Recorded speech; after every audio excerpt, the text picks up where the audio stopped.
It is time to bring in none other than Mike Cozzi. Good morning there, Mike. We have a World Series between the coasts. Yeah, they got what they wanted. Yeah, the major networks got what they wanted. Kind of think that was predetermined. Boston and the Brooklyn Dodgers. I mean, the Los Angeles Dodgers. Yeah, I won't be watching much of it. Well, if it's predetermined, you know who's going to win it then. No. LA's going to win this year because they lost last year. No, that's what I mean. I was going to say that. If it's predetermined, then the Dodgers are going to win it this year. I was going to say that because everybody wants the Dodgers to win. Yeah, and now the the Red Sox compared to the Dodgers are the Yankees, the evil empire. Yeah, it's with winning comes that stigma. But anyway, yeah, I'm not going to say it because most of the games are on at night, right? Yeah, I don't want to watch those retards out in the left coast. Okay. Jeez. When does it start? When does what start? The World Series. I think tomorrow. It can't start tonight because there's a big football game on tonight. What a joke. All right, So how do we do in our picks? You went over the weekend 2-1, so including Thursday's game, you're up to 19-14-1, and I went 2-1 over the weekend, 2-2, including Thursday's games. So I'm 22-12. Well, I made quite a comeback from my beginning. You've been like 3-4 games behind the whole time. Yeah, but that first week I was terrible. I know. Well, anyways, I have to pick tonight. That's pretty amazing. The game's in Atlanta, so I have to go with Atlanta. Yeah, the Giants are playing. You got to go against the Giants. They stink. They're terrible. It's horrible.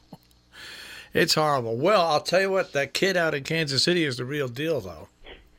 Can you tell me what college he played for? I can't tell you at all. Me neither. But who is this guy? I don't know, but I'll tell you what. The coach of Kansas City knew what he had because he got rid of a proven commodity, and this kid is just unbelievable for a rookie. I mean, he's unbelievable. Well, here's the thing. Kansas City 6-1.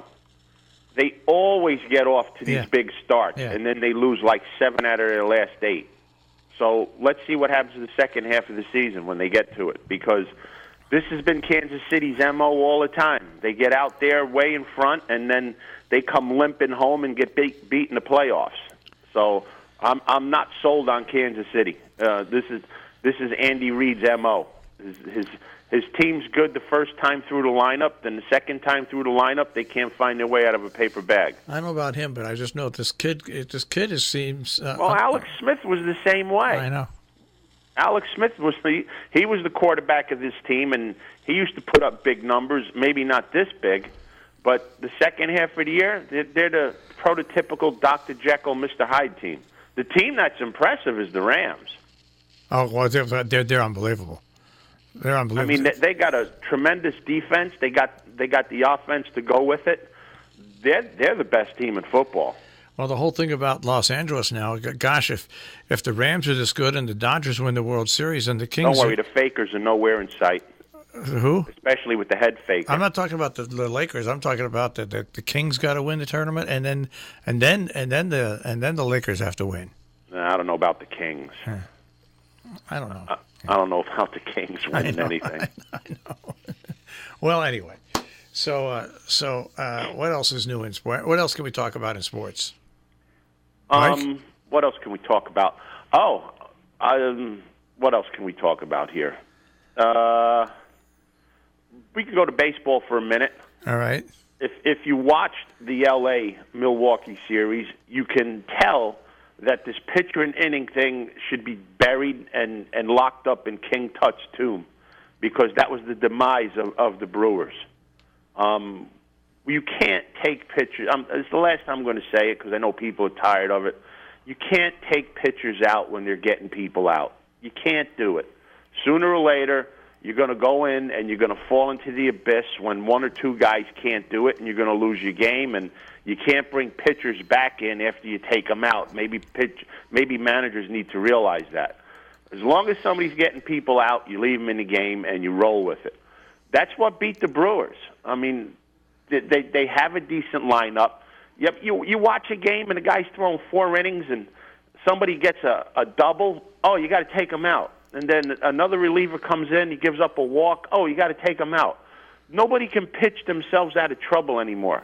It's ridiculous. It's absolutely ridiculous, and it's becoming an unwatchable product because of it. I mean, to people that understand baseball, it's become an unwatchable product, and that's probably why I'm not going to watch the World Series, because when I used to watch the World Series intensely, I used to watch the pitchers and see how they got out of innings and how the managers would manage around keeping a pitcher in. Now it's just like, all right, next. It's a sausage factory of pitchers. If a start, it's coming down to a 4-inning start is a quality start. A 4-inning start doesn't even get you a win, folks. When are they going to change that rule now? You know, it's interesting. Remember that I told you to look for that special 14 back was by Sports Illustrated. They looked at the Red Sox and the Yankees that whole year and then into the playoffs, and the one thing that stands out: pitchers pitched full games. I mean, full you don't have to go games. Really far back. Look at when the Phillies won, and they had Lee, and he was their horse. And you don't have that anymore. You don't have a marquee start anymore. You don't have pitchers pitching. You got people going to watch home run contests. It's not baseball anymore. It's amazing, but if you look back at these games, pitchers got in trouble. They worked their way through it. They worked their way out of it. Whatever happened to the intentional walk to pitch to a double play? Whatever happened to any of that stuff? You wanted your pitcher to pitch into the 8th or 9th inning, and then you would bring in a closer. Or if you got in trouble, you did have a middle reliever if you got in trouble early. But other than that, you pitched. Remember, and like I said, you don't have to go that far back. Remember the game Pedro pitched against the Yankees that he lost? He struck out like 19 guys? Yeah. Come on. Where are you going to see that again? You're not. That's the whole thing. It's crazy. And he struck out 19 guys, not throwing 117 miles an hour. He struck out 19 guys with a good breaking ball and hitting spots. I'm telling you, it's becoming unwatchable. It's a home run hitting contest and a plethora of pitchers where you're going to see 7 guys pitch in a 9-inning game, which is absolutely ridiculous. That's why I don't really have a lot of interest in the World Series this year. I never thought I'd say it, but there you go. God's agreeing with me. There's the guy that we got to get to. Well, anyways. How about I watched a little bit of football yesterday. How about the Saints game? Did you see the end of that? No, I did not. Baltimore drove the field beautifully, coming down, scored a touchdown. They're even telling you on Red Zone Network, well, this game's a nationally televised game. You're going to have to go to your affiliate and watch the end of it because we can't stay on. And they line up for the field extra point, and they miss the extra point. No overtime. Baltimore loses by a point. Unbelievable. Yeah, unbelievable is right.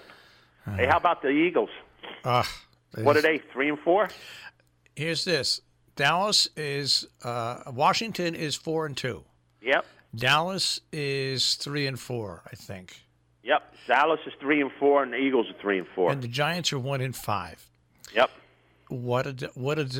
That means the Giants right now are 3.5 games out of first place. It's a terrible division. You can't look at 3.5 games out of first place like you do in baseball. No. They only play 16. Yeah. No, but all I'm saying is it's a terrible division, and it doesn't matter who wins it. It really doesn't. It's terrible football. It's terrible football. There's 16 teams in the NFC. Yeah. Right, 16 teams. Yeah. There's 1, 2, 3, 4, 5 of them with better than a 500 record. That means 11 of them are 500 or less. Terrible. That's trash. Yeah, it's just horrible. That's and the other division's not that good either. There's 2, 3, 4, 5, 6. Ooh, look at that division. 7, 8 of them. So 500. You got a 500 record there. 50% of them are over a 500 record. It's bad stuff. Yeah, it is. But this is what people want. Everybody has a chance. There are no losers. No, everybody has a chance. All right, I'll speak with you tomorrow. Have a great day, guys. Take care, Mike. Mike Cozzi with a check on sports this morning here on the Breakfast Club on Robin Hood Radio. And that means we've got Pat Pagano coming along in just a few moments.